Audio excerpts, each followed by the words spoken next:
অধীর বাবুকে হারিয়ে আমরা খুব ভালো কাজ করেছি বলে অন্তত আমার প্রাথমিক ভোটার হিসেবে তা মনে হচ্ছে না। কেউ বলছে ইমামদের ভাতা দেওয়া হলো কেন, কেউ বলছে দিব না কেন। রাত দিন 7 দিন খালি ধর্মীয় আলোচনা নিয়ে রাজনীতিটা হচ্ছে। ধর্ম নিয়ে রাজনীতির কোনো প্রয়োজন নাই। ইমামদেরকে আমরা এতদিন যুগ যুগ ধরে পুষতে পেরেছি, এখনো পারবো। আর নিজেদের টাকা দিয়ে আমরা মসজিদ করতে পারবো। হিন্দু ভাইরা তাদের মতন করি তারা মন্দির করতে পারবে। ওই রাজনীতি কারো প্রয়োজন নাই। বায়রন বিশ্বাস জিতলেন কংগ্রেসের টিকিটে, কোথাও তিনি বিক্রি হলেন।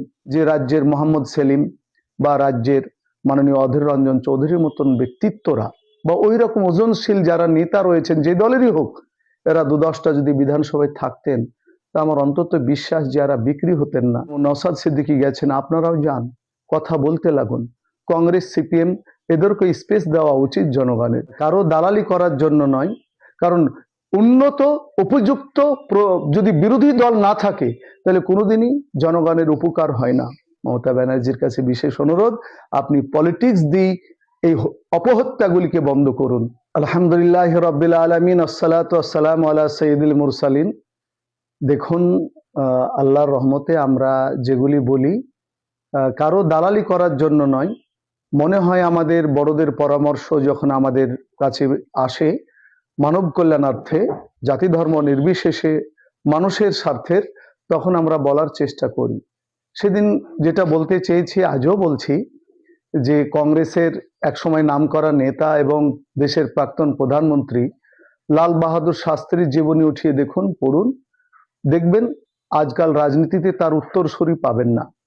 তেমনি বামপন্থীদের মধ্যে অনিল বিশ্বাস, মাননীয় বিমান বসু, মাননীয় বুদ্ধদেব ভট্টাচার্য বা এনাদের সিনিয়র মাননীয় প্রাক্তন মুখ্যমন্ত্রী জ্যোতি বসু, ইনাদেরটা জীবনী পড়ে দেখুন, বাস্তব জীবনে এদেরও উত্তরসূরি রাজনীতিতে উঠে আসছে না। আমি একটা সাধারণ নাগরিক হিসাবেও বলতে পারি, ভোটার হিসাবেও বলতে পারি, মুর্শিদাবাদ বাসী হিসাবে দুটি কথা বলার আছে। আমার জেলা থেকে বিশেষ করে সাত্তার সাহেব চলে গেছেন, সেই জায়গাতে যদি খুব ভুল না করি গোটা দেশব্যাপী নেতা হিসেবে পরিচিত হয়েছিলেন আমাদের মাননীয় প্রাক্তন সাংসদ অধীর রঞ্জন চৌধুরী। আমরা মুর্শিদাবাদবাসী হিসাবে দুটো উল্লেখযোগ্য রাজনৈতিক মনে হয় ভুল করেছি। একটা হচ্ছে অতি প্রাচীন সৈয়দ বদরুদ্দোজাকে হারিয়ে আপনারা তাকে, আমাদের জেলার লোক হারিয়ে কাকে জিতিয়েছিলেন আপনারা হয়তো জানেন। দ্বিতীয়, আপনারা জানেন যে আমাদের বহরমপুর লোকসভা কেন্দ্রে যে লোকটি আমাদের রাজ্যে সবচেয়ে সংখ্যালঘুদের উপকারের জন্য এগিয়ে এসেছিলেন তার নাম সিদ্ধার্থ শঙ্কর রায়। কিন্তু দুঃখিত যে ওই লোকসভাতে মুসলমান সংখ্যাগরিষ্ঠ হওয়া সত্ত্বেও তিনাকে আমরা পাশ করাতে পারিনি। আর শেষত মনে হয়েছে আমারও কোথাও মনে হয়েছিল যে একবার অন্তত মুয়াজ্জিনের ছেলেকে জিতাই। তাই বহরমপুর লোকসভা কেন্দ্রে আমরা ইউসুফ পাঠানকে এমপি করেছি। তিনি একজন ভারত বিখ্যাত ক্রীড়াবিদ, কিন্তু পার্লামেন্টে তার বাক্য শুনুন, আমাদের জেলার জন্য, আমাদের স্বার্থে, আমাদের জাতির স্বার্থে, মানব কল্যাণার্থে কোনো উক্তি নেই। যেন কোথাও অধীর বাবুকে হারিয়ে আমরা খুব ভালো কাজ করেছি বলে অন্তত আমার প্রাথমিক ভোটার হিসেবে তা মনে হচ্ছে না। আচ্ছা, চলমান সময়ে ক্ষমতায় টিএমসি রয়েছে, মাননীয় মুখ্যমন্ত্রী মমতা ব্যানার্জি, আর বিরোধী দল নেতা হচ্ছে শুভেন্দু অধিকারী, এবং সেখানে অন্য দল অনুপস্থিত। একাই আইএসএফ এর নওশাদ সিদ্দিকী সাহেব ভালোই ম্যাচিওর কথা বলতে লেগেছেন, কিন্তু কোথাও মনে হচ্ছে দুটো দল সবসময় রাত দিন 7 দিন খালি ধর্মীয় আলোচনা নিয়ে রাজনীতিটা হচ্ছে। কেউ বলছে ইমামদের ভাতা দেওয়া হলো কেন, কেউ বলছে দিব না কেন, কেউ বলছে আমরা মুসলমানদের এই করে দিলাম, কেউ বলছে আমরা মন্দির করে দিলাম। কিন্তু দেখুন, একবারে গোটা ভারতবর্ষের 145 কোটি লোক বা পশ্চিমবঙ্গের 11 কোটি লোকের জন্য রাজনীতি হওয়া দরকার, ক্ষমতায় আসা দরকার মানব কল্যাণের জন্য, স্বাস্থ্য, স্কুল, কলেজ, ফার্স্ট নিড যেগুলি, তার জন্য রাজনীতি হওয়া দরকার। ধর্ম নিয়ে রাজনীতির কোনো প্রয়োজন নাই। কারণ মুসলমানরা আমরা নিজেদের ইমামদের বেতন আমরা দিয়ে, ইমামদেরকে আমরা এতদিন যুগ যুগ ধরে পুষতে পেরেছি, এখনো পারবো। আর নিজেদের টাকা দিয়ে আমরা মসজিদ করতে পারবো। হিন্দু ভাইরা তাদের মতন করি তারা মন্দির করতে পারবে। ওই রাজনীতি কারো প্রয়োজন নাই। হয়তো আপনাদের মনে দানা বাঁধবে কোন সরকার চাইছেন, দেখেন দিব্যি স্পষ্টভাবে বলছি কোনো লুকোচুরি নাই, অন্তত রাজ্যে বিজেপি দেখতে চাই না। তবে আমরা কিছুদিন আগে দেখলাম যখন উপনির্বাচন হলো বায়রন বিশ্বাস জিতলেন কংগ্রেসের টিকিটে, কোথাও তিনি বিক্রি হলেন।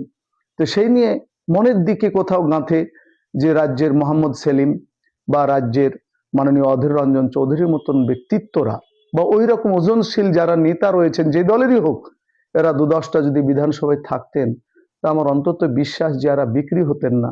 আর অন্তত সরকার যে ভুলগুলি করছে স্পষ্ট ভাষায়, বলিষ্ঠ ভাষায় সেই ভুলগুলি ধরিয়ে দিতে পারত। তাই আগামী দিনে কতগুলি দল মুসলিমও নামকরণে হয়েছে, যেমন আইএসএফ ধরুন, এসডিপিআই ধরুন বা মিম বলুন, এদেরকেও বলবো যে আপনারা গোটা রাজ্যে দৌড়ে না বেরিয়ে অন্তত নিজেদের 2-1টা অ্যাঙ্গেল বেছে নেন, বলিষ্ঠভাবে নিজেদের মধ্যে সংঘবদ্ধভাবে ভোটে লড়ুন। অন্তত 2-4 জন যেমন নওশাদ সিদ্দিকী গেছেন, আপনারাও যান, কথা বলতে লাগুন। আর অন্য জায়গাগুলিতে কংগ্রেস, সিপিএম এদেরকে স্পেস দেওয়া উচিত জনগণের, কারণ উন্নত উপযুক্ত যদি বিরোধী দল না থাকে তাহলে কোনোদিনই জনগণের উপকার হয় না। আর মুর্শিদাবাদের জন্য আফসোস এটাই যে মুর্শিদাবাদে বলা যায় যে 2টো বিজেপির বিধায়ক বাদ দিয়ে বর্তমানে সবই হচ্ছে টিএমসির বিধায়ক। তাদের কাছে বিনীত নিবেদন, প্রধান থেকে মেম্বার থেকে এমএলএ এবং মন্ত্রী পর্যন্ত আপনাদের কাছে বিনীত নিবেদন, আপনারা যেটা ভাববেন যে একবার ভেবে দেখুন, 2 কোটি শিখ তাদের পর কেউ আঙুল তুলতে পারে না, আর পশ্চিমবঙ্গে আমরা 3,80,00,000 মুসলমান, আমাদের জন্য কি উপকারের কাজ হচ্ছে? একবার নয় 2বার নয় 10 বার আপনার সরকারের মুখ্যমন্ত্রীকে গোপনে বলুন, না শুনলে প্রকাশ্যে বিরোধিতা করুন, বহিষ্কার করলে জনগণ আপনাকে মাথায় চাঁদের মতন তুলবে। আপনারা দয়া করে গোলাম হয়ে যান না, আমাদেরকে একটু বাঁচান, পাশে দাঁড়ান। শিক্ষিত ছেলেরা চাকরি পাচ্ছে না, স্কুলে পর্যাপ্ত শিক্ষক নেই, এগুলির কথা তুলুন। আমাদের কবরস্থান মসজিদের কথা তো আছেই, সেগুলিকে আমাদেরকে লড়াই করতে দেন, কিন্তু ন্যায্য কথা বলে অন্তত সরকারকে একটু ভুল ধরার চেষ্টা করুন। কিন্তু আফসোস যে বিধানসভাতে কথা বলার মতো লোক নেই। যেন আমরা যেমন নামাজ পড়ি 2 লক্ষ লোক আছি আমরা, একজন ইমাম সাহেব যা পড়বে আমিন বললেই যথেষ্ট। আমাদের বিধানসভাতে তাই হয়ে গেছে। ইউসুফ পাঠান সাহেব বলতে পারবেন তার লোকসভাতে এসে কি কাজ করছেন, কি জবাব দিবেন? তাই আসুন প্রত্যেকটা জনপ্রতিনিধি যারা আছেন একটু সাবলীল হন, স্বাধীন হন, কমর সোজা করুন, নাহলে জাতিকে আপনারা বিক্রি দেওয়ার কাজ করবেন বলে মনে হচ্ছে। আজকে ধুলিয়ান এলাকাতে আমাদের খলিলুর রহমান সাহেব এমপি হাজী সাহেব, সেই এলাকায় বাচ্চাটাকে পিটিয়ে হত্যা করে দেওয়া হলো। একবার কি প্রতিবাদ করা যায় না? মুখ্যমন্ত্রী কি কেস করতে পারেন না? মুখ্যমন্ত্রী কি আলোচনা হয় না?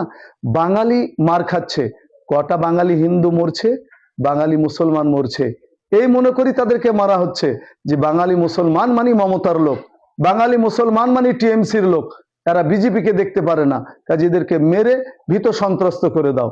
কিন্তু আফসোস যে এখান থেকে আমরা ন্যায় বিচার পাচ্ছি না।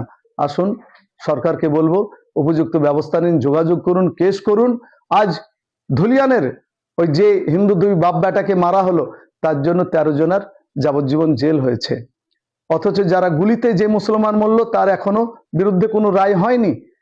তার জন্য এটা যেমন একটা দৃষ্টান্ত ধরে নিলাম, শাস্তি হলো, কিন্তু গোটা ভারতবর্ষ জুড়ে আখলাক, পেহলু খাঁ, মালদার আফরাজুল, তাবরেজ আনসারি, এতগুলি হত্যা করার পরও কোনো একটা শাস্তি হয় না, কোনো একটা সেইভাবে মুখ্যমন্ত্রীদের সরাসরি আন্দোলন হয় না। সেই কবিদের কথাই মনে পড়ে, চোর ঠেকাতে ব্যস্ত ডাকাত নগ্ন রাজার দেশে, আর আমরা যারা জনগণ একদা সেদিন দাঁড়িয়েছিলাম শহরের ফুটপাতে, এমনই দৃশ্য দেখুনো অস্ত্র আসিল নয়ন পাতে। দেখিতে দেখিতে ভাবি, কেন দিলে প্রভু তুমি ওদের হাতে মোদের ভাগ্যের চাবি, যাহারা সব কেড়ে নিল আজ পলিটিক্সের জোরে। মমতা ব্যানার্জির কাছে বিশেষ অনুরোধ, আপনি পলিটিক্স দিয়ে এই অপহত্যাগুলিকে বন্ধ করুন। ধন্যবাদ। কলকাতা থেকে কেরল কিংবা ব্যাঙ্গালোর যাওয়ার কথা ভাবছেন? টিকিট বুকিং নিয়ে চিন্তিত? এখন চিন্তা করা ছাড়ুন, কারণ আপনাদের জন্য বাপি ট্রাভেলস নিয়ে এসেছে বিমানের টিকিটের দারুণ সব অফার। বিশেষ করে কেরলের বিমানের টিকিটের উপর থাকছে আকর্ষণীয় সব অফার।